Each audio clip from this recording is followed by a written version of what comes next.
I think. Awesome. And then if you could just give me share screen again. Should be good. There we go. Hello, everybody. We're just getting started here. Let me find my chat again. Here we go. Great. Hello, hello, hello, hello, hello. Thank you as we were figuring out our technology there for the first minute or so. Welcome to this month's Caring for Ourselves as We Care for Others. This month we are focusing on resilience, which kind of all of this is about resilience, but specifically we're going to talk about resilience today, defining it, how we build it, those kinds of things. So thank you for getting here.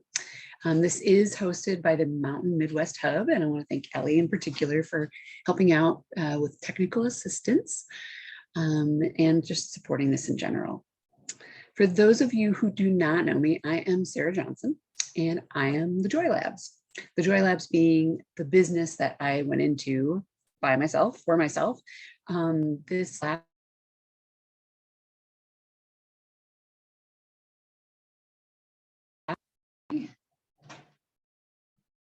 Can you hear me? Yes, we got you. Okay, good. My Zoom is telling me things that you can't hear me. So just flag me if you can't. So the Joy Labs is really all of my skills training and experience under one roof. So me as a Y person, kind of out on my own at this point, but still working with the Y movement, still deeply committed to the Y, which is why I get to be community partner on these calls with you to help support you in the work that you're doing. I'm called the Joy Labs because I'm all about experimenting to find the things that work for each of us, whether that be us as individuals, as organizations, or as communities. There's no one simple way to do things to have lives that feel worth living. So it's always about experimenting, playing, and that's where these workshops come in. Today, my intention is to give you just some time and space to pause primarily. Bonus would be if you learn something. And, you know, I can't guarantee that you will learn something. This might be all content that you're very familiar with. And especially if that's the case, I invite you to really lean into the pause then. Just give yourself a moment to just rest, reset. And maybe there might be something that you can look at in a slightly different way than you have before. My non-intention, I always need to make sure I'm not tricking you into group therapy. I am a licensed mental health professional, so licensed professional counselor, but this is not therapy. Though, as I always say, community is medicine, so it hopefully will be therapeutic, meaning hopefully you will take something from this that is useful to you and feels refreshing and renewing. So our time together today, very simply, I want to give us a chance to arrive. We only have 30 minutes together, so kind of jam-packed, giving us some time to reflect on, think about, talk about resilience, what that means, our own and others, and then an opportunity to think about how to take it with you.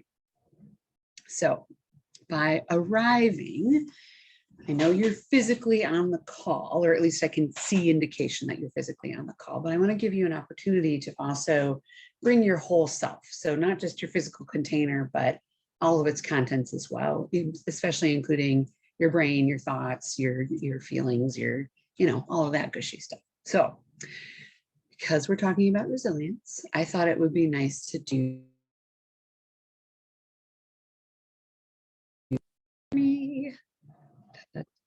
Sorry, my Zoom sometimes tells me that you can't. Yeah, again, it cut out for a second, but. Okay, you can hear me now? Yep. Perfect. Okay, sorry for that annoyance, everybody. I'm gonna push you back. This is an invitation just like any other invitation I give you, meaning you can say, no, thank you, I'm not gonna do that. But for those of you who are interested, the growing seed stretch goes like this. I invite you to consider standing up. I wanna make sure you can see me. And much like you would plant a seed, we're going to imagine ourselves as that seed that is planted.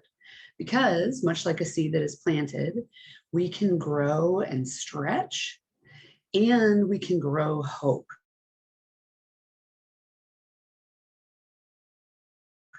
back my thing again. And there we go.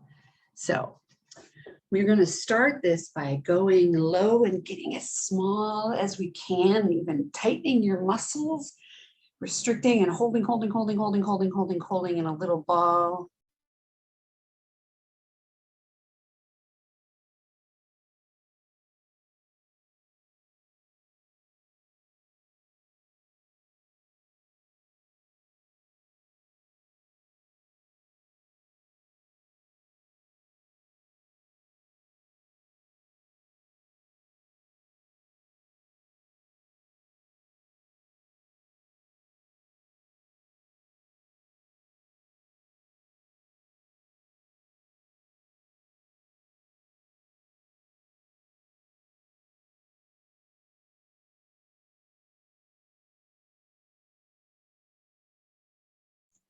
Now I think we lost your audio.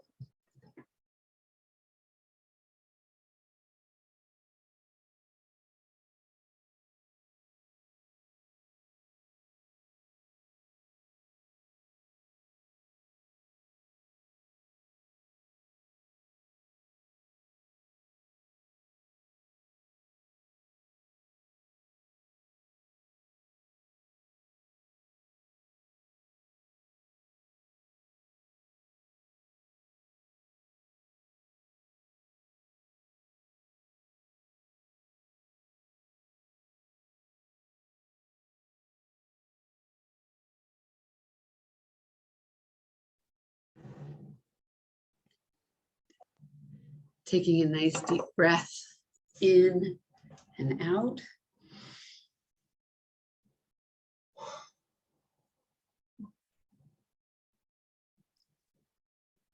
And now bringing your attention back here when you're ready.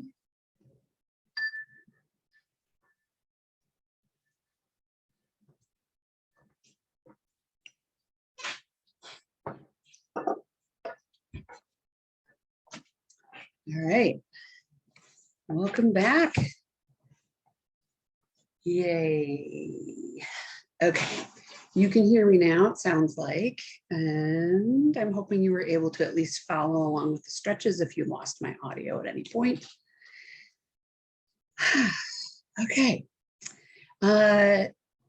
getting started, before we get into our content here, I would love for you to have an opportunity in the chat to say hi.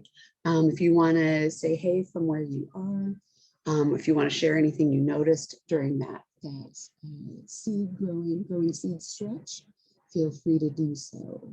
Know that I'm really glad you're here and that you took a moment to arrive.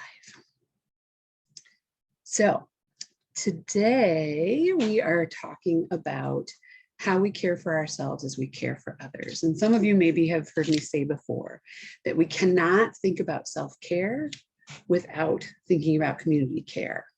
We also cannot think about community care without talking about self-care. The two are integrally, it's a very hard word for me to say, integrally connected, meaning I cannot show up for community in the ways that I need to sustainably and effectively if I'm not caring for myself. At the same time, part of caring for myself is leaning into community. And we have community members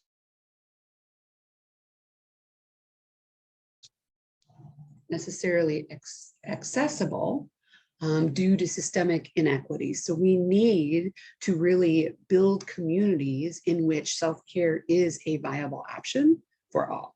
So these things go very, very together. Today, we're talking about the angle of building resilience as a part of self-care and caring for others. So what are we talking about when we're talking?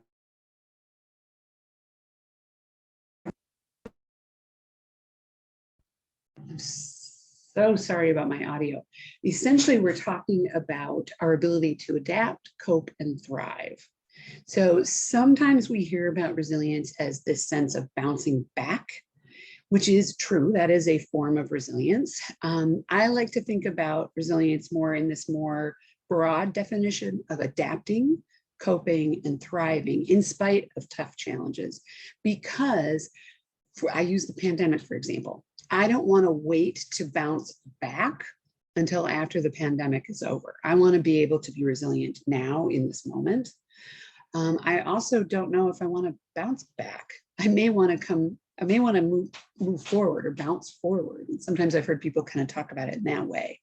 So in any case, our ability to get through tough stuff is what resilience is about. It does not mean that we are unaffected, meaning we are affected by the experiences that we have in our life. For example, there was no way that I wasn't going to have an impact when my mom, who was my favorite person, died many years ago now, right? Like it impacted me. Of course, I was sad and angry and lost and all of those things that we are when we grieve someone we love. And I very intentionally cared for myself and mindfully grieved in order to get through that without making things worse. So being resilient doesn't mean you're unaffected or unscathed by the difficult things that you experience. It means that you're doing your best to not make it worse, that you are learning how to adapt and cope in spite of those challenges. Okay, oops. There's lots of different kinds of resilience, including personal resilience and our community resilience, which might be, thinking about your teams that you work with. That might be thinking about your family's resilience. That might be thinking about your neighborhood or your broader community's resilience. So by community, I mean, you and the people you're connected to in whatever fashion.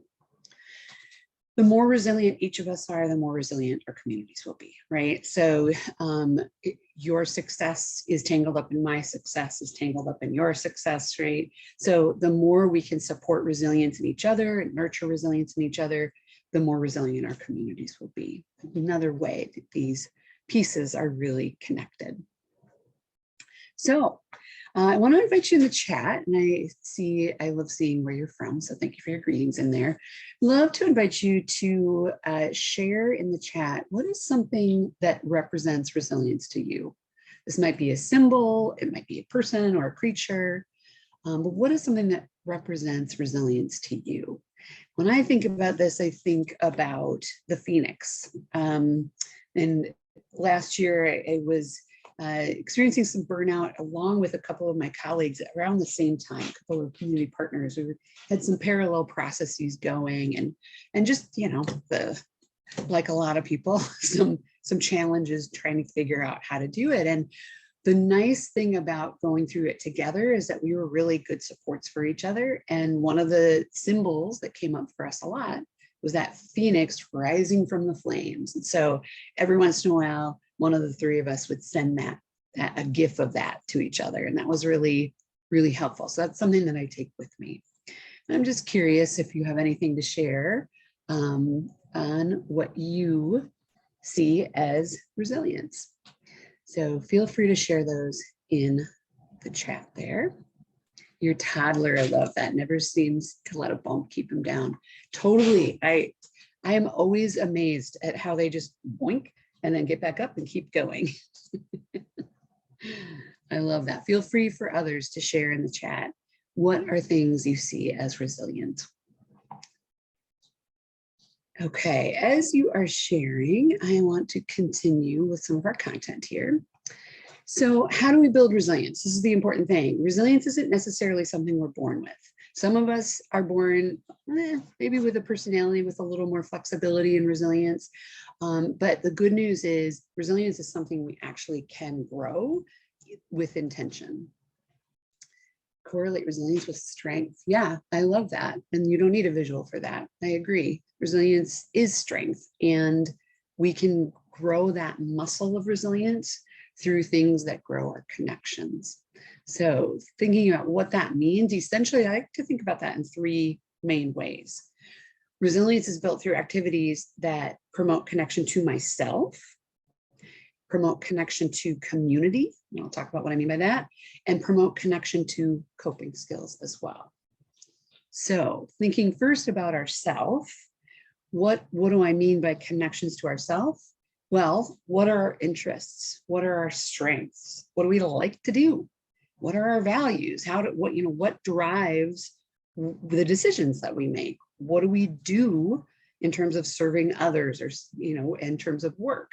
What's our culture, our ethnicity, our ancestry, right? So all of those pieces of really understanding and connecting to those pieces of ourselves. That may also include discovering how like our own sense of self-efficacy. So our belief in our ability to do things by trying new things out.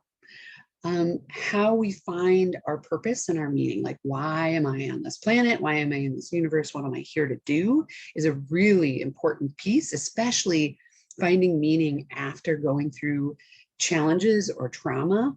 Meaning making is a really, really important thing for humans in building resilience and in leveling out. Exploring physical activity, so getting to know our body, enjoying our body, figuring out how to move our body in ways that make us feel good and help us feel healthy. All of those are ways to connect to ourselves. Community, so developing relationships with others that are supportive and healthy, meaning allowing others to actually care for us as we care for them, right? That mutual piece, that's a relationship. Getting involved in things that are something we either have fun with or give us a sense of purpose, clubs, groups, that kind of thing, volunteering, service. And then connecting to coping skills is not a passive thing, much like these other pieces, it's intentional activities. So actually learning what it means to care for ourselves and each other and practicing those skills. So it's one thing to know, cognitively, yep, like that's really good for me, but we don't get good at that thing until we actually practice and start integrating that thing into our life, right? Like I can think all the forever that, oh yeah, biking's really great for me, but it's not really great for me unless I'm on my bike biking, right? So practicing those effective coping skills. That includes the skill of asking for help when we need it. One of the most important skills on the planet. We don't know how to do anything else, but we know how to ask for help. We're going to be able to grow our resilience, which is great. So, there's lots of ways to connect with community, and that's a big part of what it means to be a Y person. We're all about strengthening our community, and so ways we can do that are checking in with people, asking how are you and meeting it. That's a great way to check in with someone. It's actually a sneaky way to ask about mental health, because mental health is just how we think, feel, and act. We all have it. In any way that we can offer kindness, that is a way to connect with others. And that kindness might be something as simple as opening the door for somebody when they're carrying a lot of groceries, right? Asking questions and listening to understand. So those active listening skills, showing that we're listening is a way to show that connection. Setting aside phones for a minute, like we know how connected we are. If we can go offline, that's a way to be more connected. Doing something together. I always laugh, like the best way to connect with teenagers is to drive them somewhere. That's when some of those best conversations happen. I'm sure people working with teens or who have teens know what I'm talking about there. Also asking for and offering help when needed. And that asking for, that's a piece both to build your resilience, but also to role model that skill for others. So really, really important skill. Connecting with a higher purpose, there's so many ways we can do that, through generosity, through mindfulness, through gratitude, practicing gratitude, connecting with our cultural roots or reconnecting with our cultural roots, volunteering our time, so being a part of something that is bigger than ourselves, tuning into spirituality or religion. For some of us, that might mean nature, it might mean all sorts of things. Finally, connecting with coping skills, well, you're doing that right now. So you are taking an opportunity to learn, get exposure to some resources and tools that can help you practice some of those skills. You'll see I have scheduled intentional time to focus on skills, meaning this is an active process, just like learning any other skill. We need to take time to actually learn it and do it. We may also need to see how other people use coping skills, get their support. We may need practice with tools like the free Dinner Table Resilience app, which will be in here. I want to make sure too that Ellie puts the slide deck in the chat for us here, because that will help you be able to get the slide deck and then all of the resources that I have connected in this here. So excellent. Thanks, Ellie. You may also find it beneficial to work with somebody like a life coach or a therapist who can actually kind of help hold you accountable to the skills. It's not that they magically know more than you do. They're just somebody there to be on your side as a cheerleader, there to be objective, and they might know some skills that might be useful to you. So that's something to consider too if you're looking to really boost your resilience. So a couple of things that I want to leave you with as our time is getting short here. I want you to consider that as we are working to build our resilience, especially in times that may be feeling particularly overwhelming, not saying that that's this period of time, but for some of us, it's a pretty overwhelming period of time. And so how do we continue to take those small steps forward, nurturing our resilience while we're in the midst of it? Small attainable shifts is one of the most important things. So we are not going to be able to make these dramatic shifts, especially if we're exhausted or overwhelmed. Really the small one step at a time, baby steps, right? Babies have tiny little feet. So their steps are little. They're also not able to walk. So when they actually take a step forward, we celebrate that. So please celebrate for yourself when you make little small steps, especially when you're not feeling great. Those small steps are actually huge steps. These are some reflection questions to consider to help get that momentum going. What actions help me feel grounded and hopeful? So just thinking what are the things that help move me towards a place of feeling more grounded and more hopeful?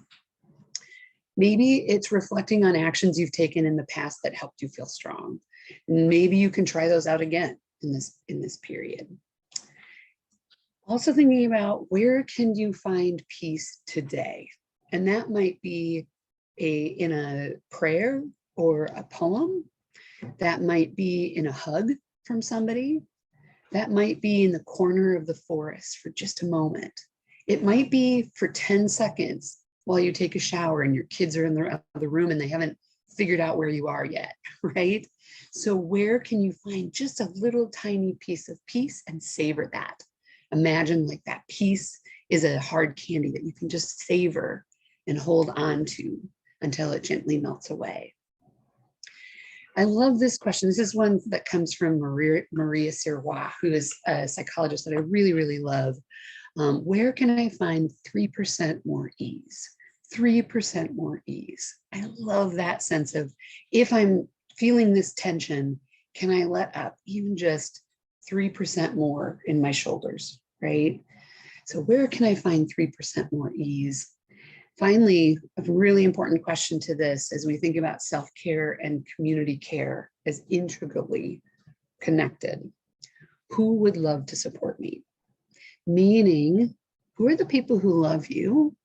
They probably would love to support you. If they knew that you were experiencing unease of some sort, who would want to be there to help support you? So as we think more about those small attainable shifts that I was referring to there, those shifts can be something as simple as noticing you're wound up during the course of your day and taking that deep breath in and out. Just one breath, right? A small shift might be noticing your posture and noticing, are you typing like this, right? Can you pull your shoulders back for a moment? Can you readjust in your seat?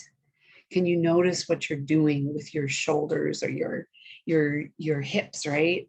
So just noticing and giving yourself a little bit of ease there. Drinking cold water. So just taking a sip of something that's a different temperature. This could be hot tea as well, but that can give you just a little bit of momentary reset, right? Using the power of yet to offer grace to yourself and others, meaning when we start getting upset that we're not enough, we're not good enough, we haven't done as much as we are supposed to, all of those things, adding the word yet, like I'm not there yet. I'm not able to relax yet. I'm not done with all the things that I want to yet. That can really help give us a little bit of space and breathing room and grace to know that we don't have to get it all done now. Accepting help with something small, meaning maybe let somebody else open the door for you when you've got hands full of groceries, or when somebody says, can I help carry that? You say, yes, right?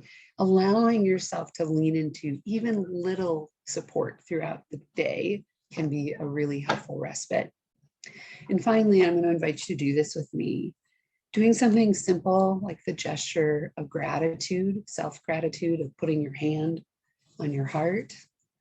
I notice as soon as I put my hand on my heart, I start talking more quietly and more slowly. There's some piece of reverence that comes in holding the heart like that. So just allowing yourself to hold your heart with grace, with love. And maybe even you want to wrap your arms around yourself. Give yourself a little bit of a squeeze. It's making me a little teary. Guess I needed that today.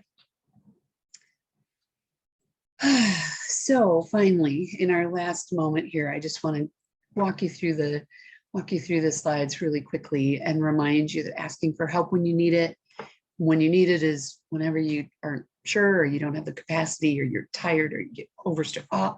All of that is when you need it. So know that you can text for hope or the helpline any time of the day or night through 741-741. And we now have the 988 national number to call for any kinds of mental health crisis or looking for support. So across the nation, that's recently launched. That network will just grow stronger and stronger. But for now, calling 988 is accessible through much of the US. Takeaways. So a reminder, self-care, community care, deeply, deeply connected. We can't have one without the other. We grow our resilience through connection. Please ask for help when you need it. Reflection questions that I'd have you take away is, what are takeaways and next steps? So if there's something that you took from this, what does that tell you? So maybe carving out a little bit of time to do that next step and kind of figure out the plan for that, and figure out who can help support you in that, hold you accountable, or that you can lean on or learn from. There's lots more resources on our mental health page on links, so please consider going to that. Next month, we'll have the same session, same time, 2 p.m. Central, first Wednesday of the month, and we're going to focus on hopeful actions. So, but there's tons of great resources on that page. Would love to hear what you think. I have literally 3-minute survey. So if you follow that link for that survey, that'll give you a little bit of information about, or that'll give me a little information about what was helpful or not helpful for you. I just want to thank you so much. It's always so helpful to be here with you. There are resources, like I said, the Dinner Table Resilience app is a free app. And I did add in a daily reflection sheet that I have shared before that could be useful in just helping connect to those skills and people. Okay, so I'm going to stop sharing now, and I'll invite you. I think we'll go ahead and stop recording. So those at home, thank you for watching.